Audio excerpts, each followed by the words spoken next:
guys! Welcome again sa ating vlog. And ayan, i-introhan ko lang itong vlog na ito kasi hindi ko rin siya na-introhan. And ayan, ang vlog natin na gagawin ngayon or yung vlog na ginawa ko before is a day in my life as a grade 12 student's gas na magdi-little teacher. Ayan. Kasi that time, magdi-little teacher ako noon and required ako magsuot ng parang formal attire ng mga teacher. Wala kasi ang teacher uniform, so mag-formal attire tayo.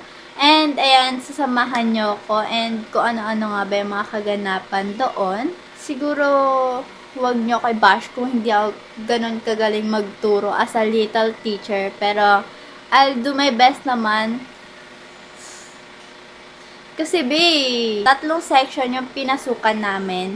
And pinasukan namin yun for 2 days. Kasi 1 days na yun is Kasi 1 day na yun is hindi na kami nakapagturo nun. Kasi nga, nag-celebrate kami ng Teacher's Day. Kasi nga, nagtampo yung teachers namin. Pero ayun, hindi ko muna ka-spoil dun sa vlog na yun. Kasi magpo-focus muna tayo sa pagiging little teacher ko. Ayan.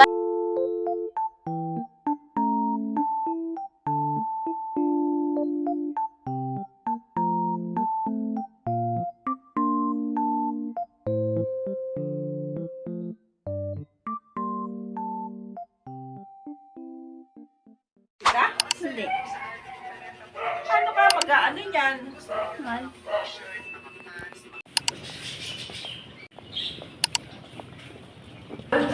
Sinabi sa kanya sa car,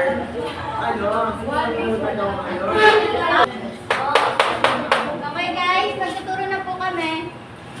Wala po kasi yung laptop, kaya sorry na sumagin lang namin. Pero wala kasi yung laptop. Okay na yan.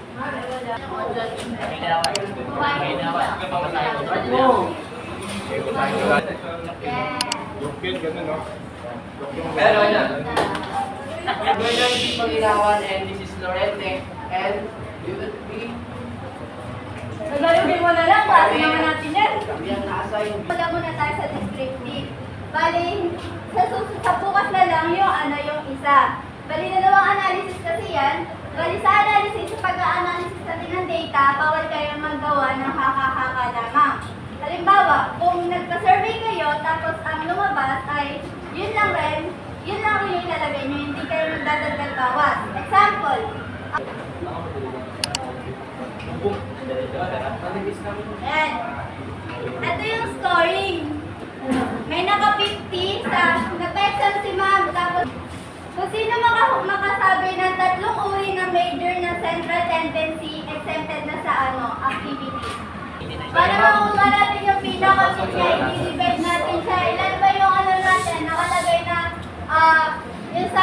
yung samples natin, score natin is 10. Nakalagay din sa PPT, 10 yun 10 na Bali, i-divide natin siya sa 10. Equal? Ano yun, diba? Ano yun, diba sa online?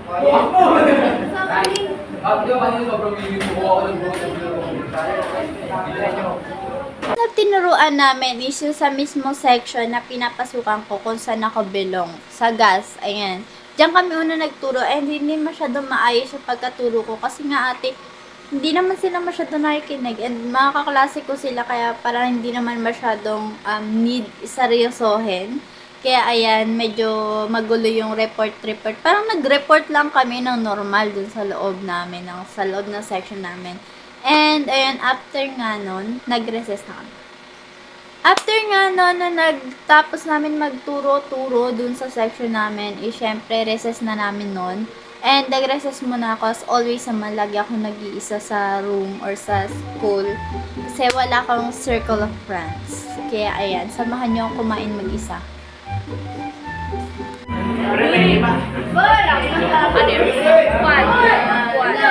Saka pa naman, kung saan din natin? Ikaw, di ba? Public eh. May lima ka?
Sigurado? Bakit siya nag-vlog? Oo, tapos hindi siya sinasagot, tinanong siya dito, hindi siya sinasagot. Kaya kailangan na hindi ko yung topic na sabi namin. Stress na namin. Kasabi ni Sir, Nagtatampo nga si Sir.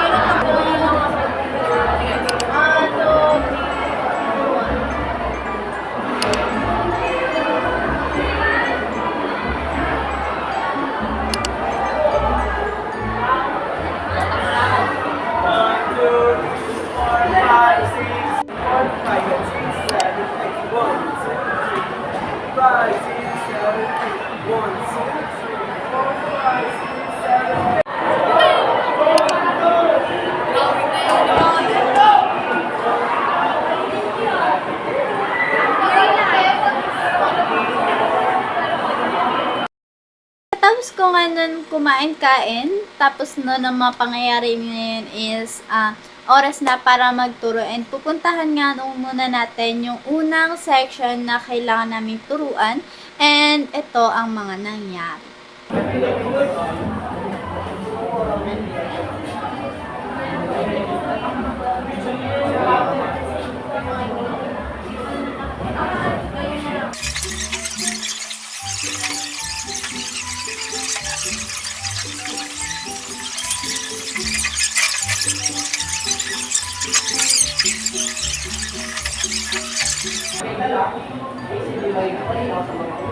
Gagamit tayo ng mga tools. So, meron tayo dito tinatawag na frequency na yung baliwanag ni kasi. Bali, di ba dalawa yung goal natin ang paghahanap ng data analysis? Bali, pag gumawa tayo ng data analysis, dapat hindi lang yung haka-haka. Bawal ka manghula. Ibig sabihin, kung ano yung nakalagay mismo doon sa data nyo or kung ano yung nakuha nyo doon sa survey nyo, yun lang yung ilalagay nyo. Bawal nyo siyang dagdagan o bawasan. Halimbawa, 30 boys tapos 20 girls. Yun na yung mismo ilalagay nyo sa frequency nyo. Kasi yun na yung bilang. Sa tendency. Sino may alam ng tatlong tendency na yun? Yung tatlong way na yun? Kapag nabanggit nyo yun sa amin, yung tatlong yung exempted na kayo sa activity. Clue, 3M. Sa tanong M siya. Ating? Sa pang-clue. Okay, sige. Clue. Isang pangalaw. Yes, ano po? Yes, ano po pangalan niyo? Javier po. Yan po ba yung road leader here? Yes, tama. Ito dito, itong pangatlong.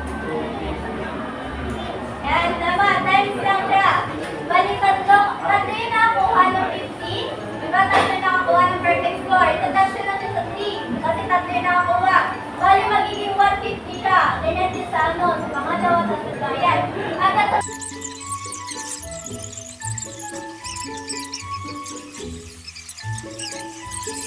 ayan, next naman, ito naman yung papasukan namin yung third section, which is yung pinaka-last na section na pupuntahan namin.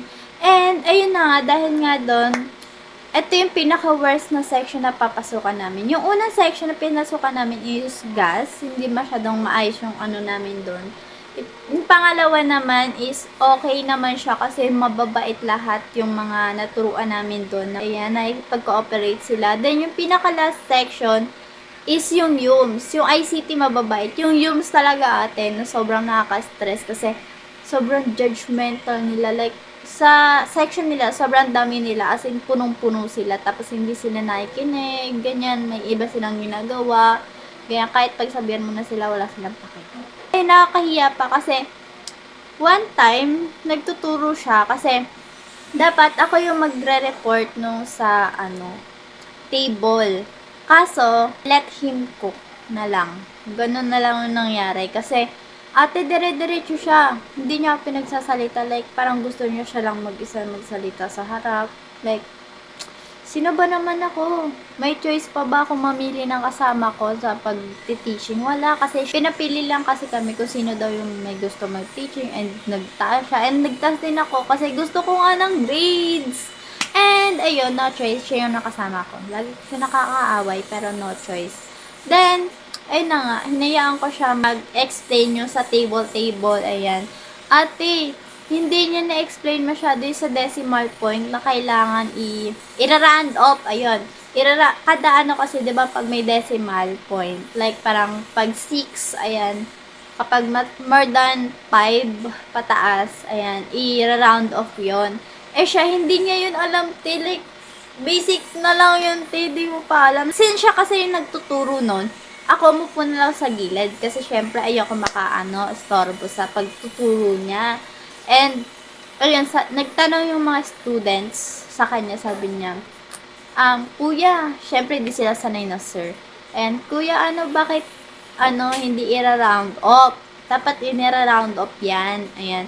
Sabi niya, hindi, since ayan na yun nandun nakalagay sa module, hindi ni i-round off yan, ganyan lang.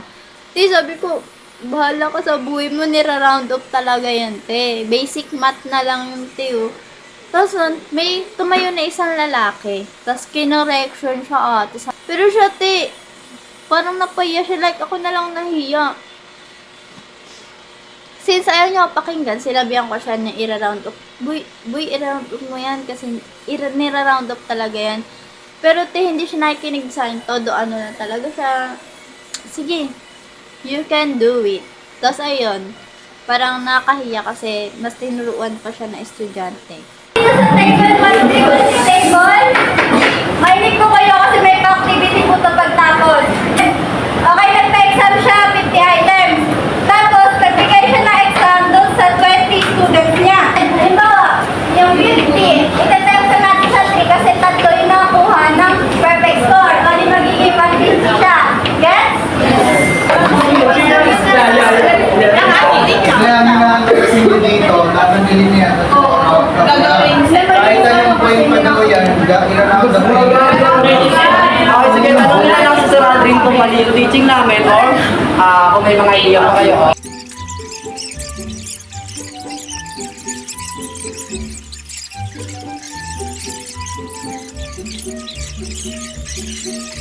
Okay na nga, dito na nagtatapos ang aking video. Dito na nagtatapos ang ating vlog na ngayon ay sa day in my life na to, sa pagiging little teacher na to na nakakainis, na medyo pwede na. Ayan. So, para sa grades, gagawin ng lahat. Ayan. Tapos, ayun na nga.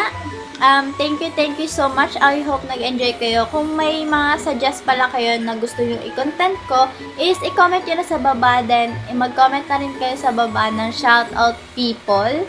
And isi-shoutout ko kayo. Para, naman, diba? Kung gusto nyo na mag-shoutout sa mga next video ko, is mag-comment na kayo. Mga content na gusto nyo gawin ko. Yung, wag naman yung gagastos ng malaki. Kasi ate, wala akong pera na sobrang laki. Like, yung mga ganun lang, like, or kaya naman yung walang gagastusin, diba? Ayan, yung mga prank, kung anong gusto nyo, ayan, prank kay mama, prank kay boyfriend, ganyan. So, ayun guys, thank you so much, and please follow my social media, sa YouTube, subscribe, ayan, may TikTok din pala ako guys, and nakalagay na dito sa descriptions box. And sa TikTok hindi ako masyado active, pero I try my best para maging active ngayon. Bye!